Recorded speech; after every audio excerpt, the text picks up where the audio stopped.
ഈ പാടത്തേക്ക് ഇറങ്ങി നോക്കുമ്പോൾ ഫുള്ളായിട്ട് ഇവിടെ കത്തുന്നതാണ് കണ്ടത്.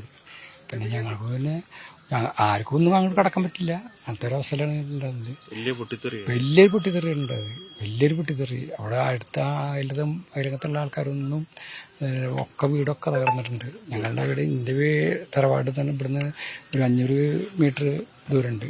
അതിൻ്റെ ഓട് കംപ്ലീറ്റ് പൊട്ടി താഴെ വീണുണ്ട്. അമ്മയുടെ തലയ്ക്കും ഇവിടെ ഓട് പൊട്ടി വീണുണ്ട്. രക്ഷാപ്രവർത്തനത്തിന് എല്ലാവരും ഞങ്ങൾ തന്നെ ഉണ്ടെന്ന്. ആ സമയത്ത് ആളുകളെ രക്ഷപ്പെടുത്താനൊന്നുമില്ല. അവിടെ മറ്റേ പാടത്ത് പൊട്ടിത്തെറിച്ച് കിടന്ന ആൾക്കാരാണ്. ദൂരേക്ക് തെറിച്ചു പോയിരുന്നു. 200 മീറ്റർ അകലെയുള്ള ആൾക്കാരാണ്. അകലെയാണ് പോയി എടുക്കുന്നതൊക്കെ. അത്ര ദൂരത്തേക്ക് തെറിച്ചിട്ടുണ്ട്. ഒക്കെ ഓരോ പീസുകളൊക്കെ ആയിട്ട് തന്നെയാണ് എടുത്തിട്ടാണ്. അന്നേരം പോലീസും പറഞ്ഞാൽ ഇതൊന്നുമില്ല, മറ്റേ ആംബുലൻസും ഒന്നുമില്ലെന്നു. അപ്പോൾ അവർക്ക് അവരെ സഹായിച്ചിട്ട് അവരൊപ്പം നിന്നതാണ്. 8-9 ആൾക്കാർ ഞങ്ങളുണ്ടായിരുന്നു.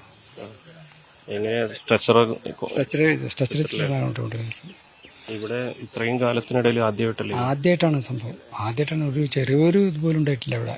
അത്രയും സുരക്ഷിതയിലാണ് കൊണ്ടുവരുന്നത്. എന്താണെന്നറിയില്ല.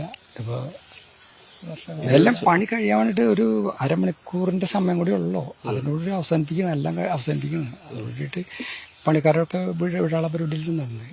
ആ സമയത്താണ് ഈ സംഭവം. 3:20 സംഭവം.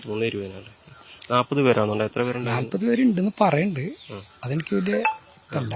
40 പേര് ചോറ് കൊടുത്തിട്ടുണ്ട്. 40 പേർക്ക് ചോറ് പുറത്താണ് കൊടുത്തിരുന്നില്ല? പുറത്താണ് ചോറ് കൊടുക്കുന്നത്. ആ സമയത്തുണ്ടായിരുന്നു അറിയാൻ കഴിയും? അതൊന്നും കഴിയില്ല. ആരൊക്കെ ഉണ്ടായിരുന്നു അറിയില്ല.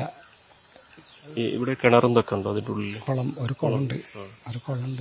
കിണറുണ്ട് അവിടെ. അവിടെ കിണറുണ്ട്.